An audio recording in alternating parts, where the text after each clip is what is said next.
晡5点外，桃园市龟山区长寿路发生一件游览车的车祸。这台游览车红灯是熊呢，佫一直冲，启动就真侪台咧等红灯的汽机车，其中有2台轿车甲真侪台乌托邦被弄到，甚至有一个骑乌托邦人对伫涂骹了，险险号车交过。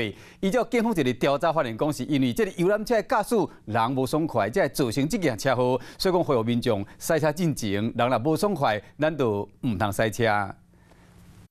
行车记录器回片，迄个轿车机车当伫咧挡红灯，即个乌车打挡碍顶是倒咧刷熊熊毁头前方。骑车民众当赶紧闪开，另外一台车嘛伫毁头前起，原来是这台游览车失控，直直毁头前冲。一个骑车民众倒在地，嘛赶紧闪过轿车的头前线。车被撞到，游览车撞了以后一直往前走，就把它一直推到前面去，推到前面去。换一个角度看，车祸发生时，骑车民众规个方前伫咧轿车头前，拍伫咧涂骹，防驶咧走，加在车速较慢，才无防搞过。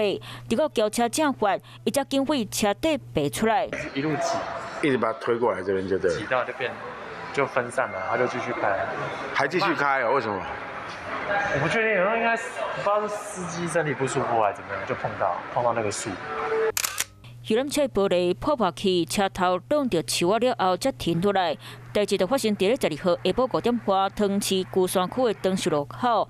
原来56岁游览车司机挡红灯时身体无爽快，才会互车失控毁头前倾，互2台轿车损伤，2台机车倒在地。加在骑车民众有赶紧走，才无人着伤。游览车司机送医，其余现场人员皆无受伤。